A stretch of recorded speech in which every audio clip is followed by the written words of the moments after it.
गरीब माँ बाप की बेटी थी। बचपन से ही उसने गरीबी में जीवन काटा था। एक दिन टुनटुनी की शादी पास वाले जंगल के एक अमीर पक्षी के साथ हो गई। टुनटुनी ढेरों सपने अपनी आंखों में सजाई डोली में बैठकर अपने पति कालू कौवे के घर आ गई।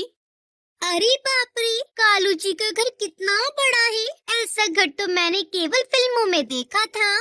तभी टुनटुनी चिड़िया की सास टूनी चिड़िया से कहती है, आओ बहू आओ, इस घर में तुम्हारा स्वागत है। अरे कालू बेटा, बहू बहुत थक गई होगी, इसे अपने कमरे में लेकर जा।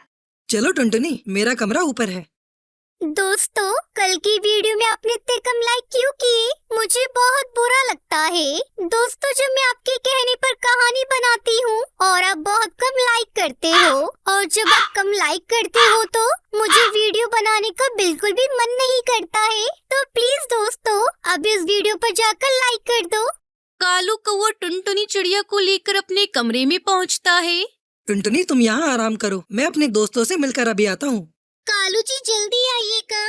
कालू जी, इनका परिवार बहुत अच्छा है। मैं बहुत खुश नसीब हूँ, मुझे कालू जी जैसे पति मिले। मैंने पिछले जन्म में जरूर कोई पुण्य का काम किया होगा।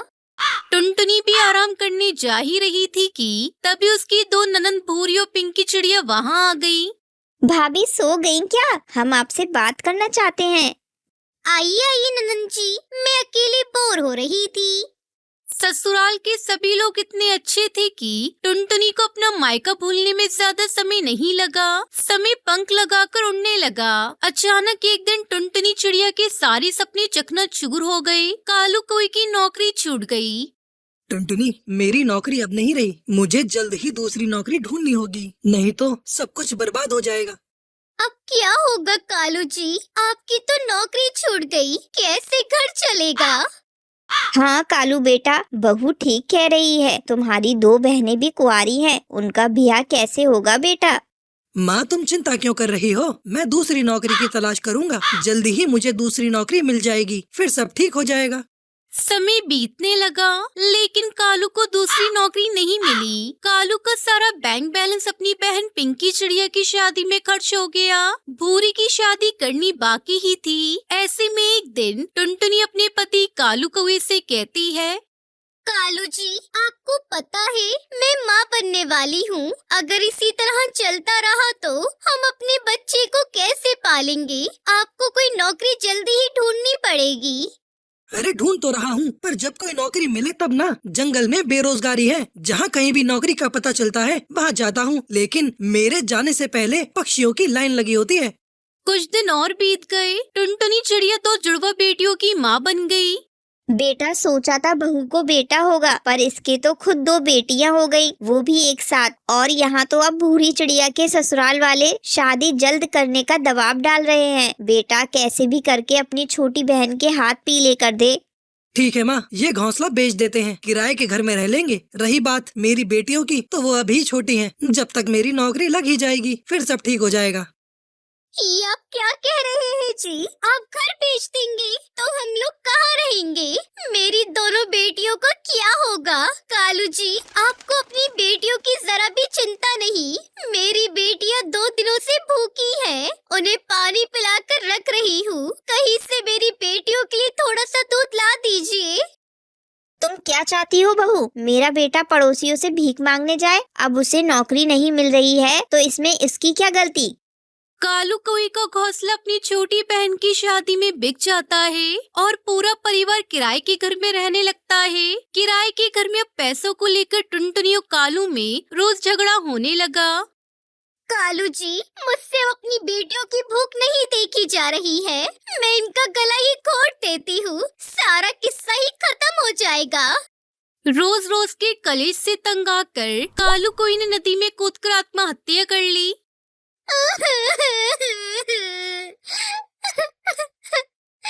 ये आपने क्या किया कालू जी? मैं अकेली कैसे माँ जी और बच्चियों को पालूंगी? आप मुझे अकेला छोड़कर क्यों चले गए?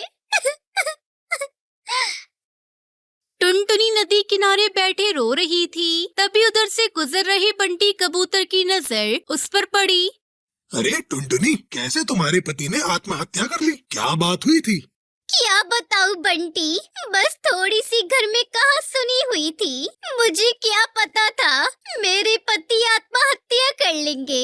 1 साल पहले इनकी नौकरी चली गई थी। घर में खाने के लिए तंगी हो रही थी, इसलिए रोज का झगड़ा बना हुआ था घर में। पैसों की तंगी की वजह से मेरे पति ने आत्महत्या कर ली। अब ऊपर 2 बच्चियों को अपनी सास का बोझ है। मैं क्या करूं? मेरे पास कोई काम धंधा भी नहीं। मैं कैसे अपने परिवार का पेट पालूंगी? बंटी कबूतर टुनटुनी के बचपन का दोस्त था। वो मनी मन टुनटुनी को पसंद करता था, पर कभी टुनटुनी चिड़िया से कह नहीं सका। टुनटुनी, तुम्हें अब चिंता करने की कोई जरूरत नहीं। मेरा अच्छा खासा चूड़ियों का कारोबार है। तुम मुझसे चूड़ियाँ लेकर बेचना शुरू करो। चूड़ी बेचकर तुम्हें जो मुनाफा होगा, उससे तुम अपना घर खर्च अच्छे से चला सकती हो। कालू कोई की मौत के बाद टुनटुनी चिड़िया ने चूड़ी बेचना शुरू कर दिया। चूड़ियाँ ले लो, चूड़ियाँ, रंग बिरंगी चूड़ियाँ ले लो, लाल पीली हरी चूड़ियाँ ले लो। आओ बहनों, रंग बिरंगी चमकीली चूड़ियाँ ले लो। टुनटुनी की चूड़ियाँ देखने में बहुत सुंदर होती थी और उसकी आवाज से ही पक्षी उसके पास चूड़ियाँ लेने आ जाया करते थे। उसकी चूड़ियाँ झटपट बिक जाया करती थी। टुनटुनी खुशी खुशी चूड़ी बेचकर अपने परिवार का घर चलाने लगी और अपनी बेटियों को अच्छी तरह से पालने लगी। बहू, तूने तो घर को अच्छे से संभाल लिया है और मुझ बूढ़ी का भी अच्छे से ध्यान रख रही है। तेरा बहुत बहुत शुक्रिया टुनटुनी। माँ जी, आप ऐसी बातें मत करिए। ये तो मेरा फर्ज है और आप तो कालू जी की माँ है, तो आप मेरी भी माँ हो गई। अब से आप मुझसे ऐसी बातें नहीं करना। इस तरह से टुनटुनी चिड़िया अपनी सास और बेटियों के साथ खुशी खुशी रहने लगती है।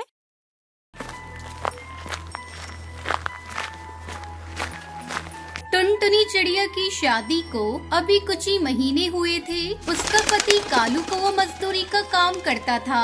कुछ समय के बाद उसका मजदूरी का काम बंद हो जाता है, जिससे कालू को वो घर पर बैठ जाता है। टुनटुनी चिड़िया की सास टुनटुनी को मनहूस कहकर रोज ताने मारती थी।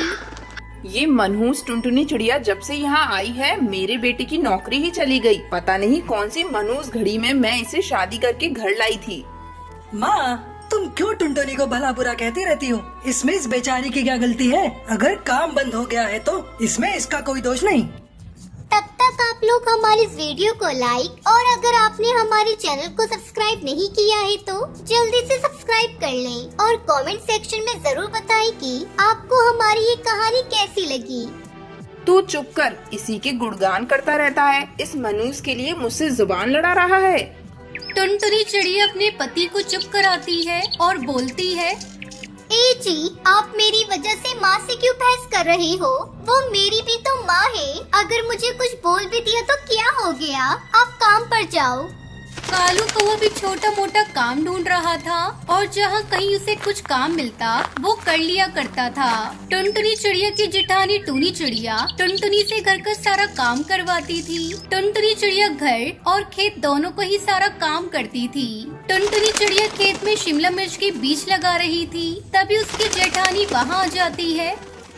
आहा, अब क्या लगा रही हो छोटी बहू?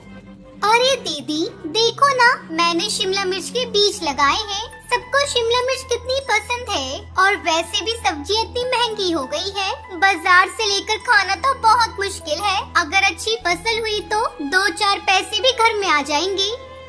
टूनी चिड़िया टुनटुनी को बिल्कुल पसंद नहीं करती थी और उसके सारे काम बिगाड़ देती थी। कुछ दिनों के बाद टुनटुनी चिड़िया अपने खेत में जाती है और देखती है कि शिमला मिर्च के बीज से छोटे छोटे पौधे निकल आए थे। टुनटुनी चिड़िया खुशी से ये बात अपनी सास और जेठानी को बताती है। माँ जी, मैंने खेत में शिमला मिर्च के बीज बोए थे और अब उनके पौधे बन गए हैं। आज तक तो कोई काम तूने ठीक से नहीं किया, फिर ये कैसे कर दिया? टुनटुनी चिड़िया अपनी सास के साथ खेत में जाती है तो वहाँ सारे पौधे ऊपर से टूटे हुए थे, मानो किसी ने ऊपर से सब पौधों को खा लिया हो। हे भगवान, ये सब क्या हो गया? कल तो यहाँ इतने अच्छे पौधे लगे थे, इनको किसने तोड़ दिया? तेरे काम ही ऐसे हैं। मैं भी कहाँ तेरी बातों में आकर पौधे देखने आ गई। भला तेरे जैसी मनहूस चिड़िया से पौधे कैसे लग सकते थे? अगले दिन टुनटुनी चिड़िया घोंसले से बाहर निकलती है तो देखती है कि घोंसले के बाहर एक गाय बैठी थी। टुनटुनी चिड़िया उस गाय के पास जाती है और वो गाय हाँफ भी रही होती है। टुनटुनी चिड़िया पानी की बाल्टी लाती है और उस गाय को पानी पिलाती है। तभी उसकी जेठानी टूनी चिड़िया भी वहाँ आ जाती है। इसको क्यों पानी दे रही है? यही तो है जिसने उस दिन तेरी सारी फसल खराब कर दी थी। अरे नहीं दीदी, ये बेचारी तो यहाँ बैठी थी। लगता है लोगों ने इसे बहुत मारा होगा। देखो ना, इसके पैर पर चोट भी आई है। अब तो इसकी चोट ठीक करेगी है ना? देखना कहीं तेरे पानी देने से ये मर ही न जाए। ऐसा कहकर टूनी चिड़िया वहाँ से चली जाती है और सारी बात अपनी सास सुंदरी को बताती है। माँ जी देखो, ये टुनटुनी बाहर आवारा जानवरों को पानी पिला रही है। तभी ये जानवर रात को यहाँ आते हैं और सारी फसलों को खराब कर देते हैं। टुनटुनी चिड़िया की सास बाहर आती है और टुनटुनी को खूब भला बुरा सुनाती है। पता नहीं ये गंवार कहाँ से मेरे गले पड़ गई है। हे गौ माता, अब तो यहाँ से चली जा, नहीं तो ये लोग तुझे मारने लगेंगे। तभी गाय पानी पीकर वहाँ से चली जाती है। उसके जाने के बाद टुनटुनी चिड़िया की सास टुनटुनी को मारने लगती है और कहती है, देख कितना गंद डाल कर गई है। इस गोबर को अभी के अभी यहाँ से साफ कर। माँ जी आप जाइए, मैं इसे अभी उठा देती हूँ। टुनटुनी चिड़िया एक टोकरी लाती है और उस गोबर को उठाकर टोकरी में डालती है। क्यों ना मैं इस गोबर को अपनी खराब हुए पौधों में डाल दूं? ये भी तो खाद है और पौधों के लिए ये अच्छी भी है। टुनटुनी चिड़िया गोबर को सारे पौधे के नीचे थोड़ा थोड़ा डाल देती है। कुछ दिनों के बाद वो शिमला मिर्च के पौधे बिल्कुल हरे भरे हो जाते हैं और उनमें बहुत सारी शिमला मिर्च भी आ जाती है। हे भगवान, ये क्या चमत्कार है। ये शिमला मिर्च के पौधे इतनी जल्दी बड़े हो गए और इनमें तो शिमला मिर्च भी लग गई है। मैंने तो कभी सोचा भी नहीं था कि अब ये पौधे कभी तैयार हो पाएंगे। दीदी तो बोल रही थी जो फसल जानवर नष्ट कर देते हैं वो कभी नहीं हो पाती, लेकिन ये शिमला मिर्च तो बहुत अच्छी हो गई है। लगता है गाय का गोबर बहुत ही अच्छा होता है इनके लिए। टुनटुनी चिड़िया घर जाती है और अपने पति और सास को सारी बात बताती है। सुनो जी, आज आप काम पर मत जाओ। हमारे खेत में ना बहुत सारी शिमला मिर्च लगी है। आपको उन्हें तोड़कर मंडी में बेचकर आना चाहिए। क्या शिमला मिर्च? तुम तो कुछ दिन पहले बोल रही थी कि वो सब बर्बाद हो गई है। हाँ, मैंने वो उसमें गोबर की ना खाद डाल दी थी। शायद उसी से सब पौधे हरे हो गए और उनमें बहुत सारी शिमला मिर्च भी आ गई है। टुनटुनी चिड़िया कालू को वो खेत में जाते हैं। कालू जब खेत को देखता है तो वो बहुत खुश हो जाता है। अरे शिमला मिर्च तो बहुत अच्छी लगी है और सारे पौधे तो शिमला मिर्च से भरे पड़े हैं। फिर वो दोनों मिलकर 5 टोकरियां भरकर शिमला मिर्च तोड़ लेते हैं। कालू कौआ उन्हें मंडी में बेच कर आता है, जिसके बदले उसे अच्छे पैसे मिलते हैं और फिर कालू को वो पैसे ले जाकर अपनी माँ को देता है, जिसे देखकर उसकी माँ बहुत खुश हो जाती है और टुनटुनी चिड़िया से कहती है, बेटा मुझे माफ कर दियो। मैंने तुझे कितना भला बुरा कहा, लेकिन तूने जरा भी मेरी बातों का बुरा नहीं माना और हमेशा मुझे तूने अपनी माँ जैसा प्यार दिया। ये सब तेरी ही मेहनत का फल है बेटा। उस दिन के बाद से टुनटुनी चिड़िया कालू कौआ खुशी खुशी अपने परिवार के साथ रहने लगते हैं।